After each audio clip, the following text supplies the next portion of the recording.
नमस्कार, स्वागत है आपका द न्यूज पर। मैं हूं आपके साथ शिप्रा सैनी।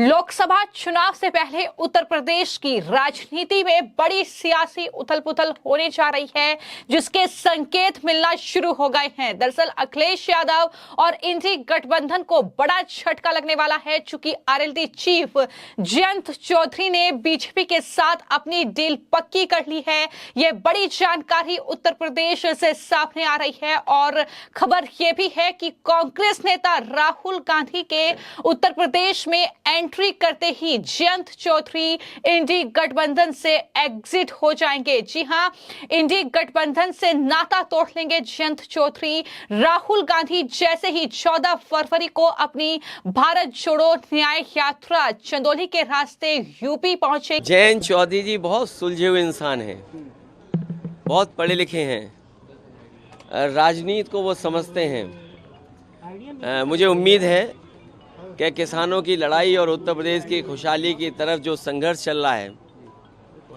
उस लड़ाई को वो कमजोर नहीं होने देंगे। वैसे ही जयंत चौधरी बीजेपी के साथ गठबंधन करेंगे, यानी एनडीए का हिस्सा बन जाएंगे। ये बड़ी जानकारी सामने आ रही है और खबर है कि उत्तर प्रदेश में आरएलडी की बीजेपी से सीट शेयरिंग को लेकर जो बातचीत चल रही है वो फाइनल स्टेज पर पहुंच चुकी है। और जानकारी के मुताबिक बीजेपी ने यूपी में 4 सीटों पर आरएलडी को ऑफर दिया है, यानी 4 सीटों का ऑफर उन्हें मिला है और एक राज्यसभा सीट जो है वो राष्ट्रीय लोकदल के खाते में जा सकती है। और इसी के साथ ये डील जो है पक्की होती है बीजेपी के साथ जयंत चौधरी की, ऐसी खबरें सामने आ रही हैं। तो ये बड़ी खबर है। अगर पश्चिमी उत्तर प्रदेश के लिहाज से बात की जाए तो बीजेपी को बहुत बड़ा फायदा पश्चिमी उत्तर प्रदेश में होगा अगर जयंत चौधरी एनडीए में शामिल हो जाते हैं, अगर एनडीए का हिस्सा बन जाते हैं। क्योंकि हमने देखा विधानसभा चुनाव 2022 में किस तरीके से पश्चिमी उत्तर प्रदेश की कई सीटें जो आरएलडी के खाते में गई हैं और बीजेपी वहां पर अपनी चमक नहीं दिखा पाई। हालांकि सत्ता पर काबिज हुई, लेकिन उसके बावजूद भी आरएलडी को ये सीटें मिली थी, जिसमें मेरठ, शामली और मुजफ्फरनगर की सीट थी जो कि आरएलडी के खाते में रही और बीजेपी के हाथ से ये सीटें खिसक गई थी। जाहिर तौर पर पश्चिमी उत्तर प्रदेश की अगर बात की जाए तो वहां पर मुस्लिम, जाट और साथ ही दलित जो वोट बैंक है, अगर कोई भी पार्टी इस समीकरण को साध लेती है तो जाहिर तौर पर वहां पर जीत पक्की मानी जाती है। और आरएलडी यानी जो जयंत चौधरी की पार्टी है, उससे पहले अजीत चौधरी जो कि उनके पिता थे, जाहिर तौर पर इस पूरे समीकरण को साधने में वो कामयाब रहे थे और उनका दबदबा वहां पर माना जाता है। तो ऐसे में ये बड़ी जानकारी है कि जयंत चौधरी जो हैं वो अब एनडीए का हिस्सा बन सकते हैं। बीजेपी के साथ डील पक्की है। देखना होगा कि 14 फरवरी को जब राहुल गांधी अपनी भारत जोड़ो न्याय यात्रा के साथ उत्तर प्रदेश में एंट्री करेंगे, क्या उसी वक्त जयंत चौधरी एनडीए में शामिल होंगे या उससे पहले वो ये डील पक्की करके शामिल हो जाएंगे एनडीए में। क्योंकि कहा यह भी जा रहा है कि जो राज्यसभा सीट के लिए बात चल रही है, दरअसल 16 फरवरी तक राज्यसभा के लिए नामांकन हो रहा है और उससे पहले ही जयंत चौधरी जो हैं वो एनडीए में शामिल होंगे। तो इस तरीके की खबरें भी लगातार चल रही हैं। लेकिन पिछले 5 साल की अगर बात की जाए तो जयंत चौधरी समाजवादी पार्टी के गठबंधन के साथ में हैं। और तो खबर यह भी है कि अखिलेश यादव ने समझौते के तहत जयंत चौधरी को उत्तर प्रदेश में 7 सीटें देने का ऐलान किया था। लेकिन इन 7 सीटों के लिए अखिलेश यादव ने जयंत चौधरी के सामने शर्तें रख दी थी, जिसमें उनकी ही पार्टी के सूत्रों के हवाले से यह जानकारी मिली है कि अखिलेश यादव ने जो 7 सीटें देने का ऐलान किया, उसमें से 4 सीटों पर सिंबल तो आरएलडी का होगा, लेकिन उम्मीदवार समाजवादी पार्टी तय करेगी। ये भी जानकारी सामने आई है। आरएलडी सूत्रों के मुताबिक जयंत चौधरी पर कैराना से इकरा खान को टिकट देने का दबाव बनाया गया, मुजफ्फरनगर से हरेंद्र मलिक, मथुरा से श्याम सुंदर शर्मा और बिजनौर से किसी सपाई को उम्मीदवार बनाए जयंत चौधरी। ये दबाव उन पर था। इसके अलावा ये भी कहा जा रहा है कि जयंत चौधरी ने इस प्रस्ताव को लेकर पार्टी के जो तमाम नेता हैं, यानी जो पार्टी कैडर है, उससे बातचीत की तो उन्होंने इस प्रस्ताव को ही खारिज कर दिया।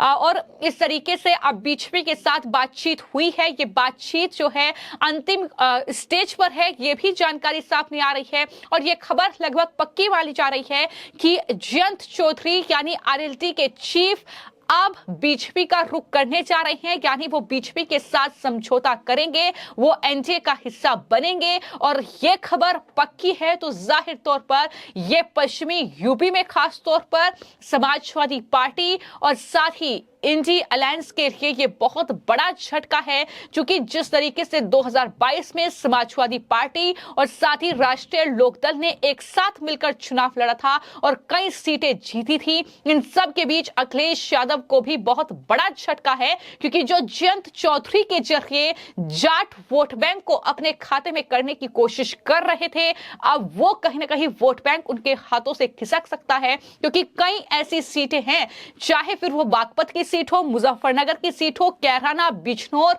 इसके अलावा शामली, ये तमाम ऐसी सीटें हैं जहां पर जाट वोट बैंक जो है वो अच्छा खासा है और जाट वोट बैंक ही इन सीटों की हार और जीत को तय करता है। तो ऐसे में जयंत चौधरी जो है वो जाट नेता माने जाते हैं और ऐसे में बीजेपी को पश्चिमी उत्तर प्रदेश में इन सीटों के जरिए बहुत बड़ा फायदा लोकसभा चुनाव में हो सकता है।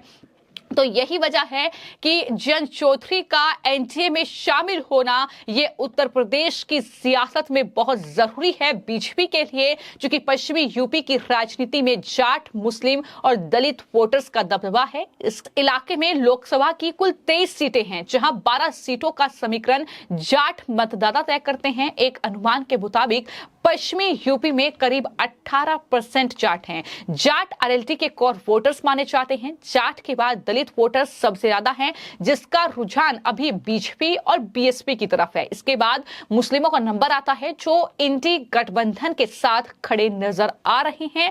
और जानकारों की माने तो पश्चिमी यूपी में कामयाबी का बड़ा फॉर्मूला दो समुदाय का गठबंधन तैयार करना है। जयंत चौधरी के दादा यानी चौधरी चरण सिंह जो कि प्रधानमंत्री रहे हैं, वो जाटलैंड में अजगर यानी अहीर जाट, गुर्जर और राजपूत, और इसके अलावा दूसरा फॉर्मूला मजगर यानी मुस्लिम जाट, गुर्जर और राजपूत फॉर्मूले के सहारे अपनी पूरी राजनीति उन्होंने की है। और यही वजह रही कि वो प्रधानमंत्री की कुर्सी तक पहुंच पाए हैं। तो ऐसे में जाहिर तौर पर 2014 में बीजेपी ने दलित और जाट को जोड़कर रखा, जिसके बलबूते बीजेपी पश्चिमी यूपी की सभी सीटें जीतने में कामयाब रही। 2019 में विपक्ष ने इस समीकरण को साध लिया और बीजेपी को 7 सीटों का नुकसान 2019 में हुआ और 3 सीटों पर पार्टी काफी करीब मार्जिन से जीत हासिल की।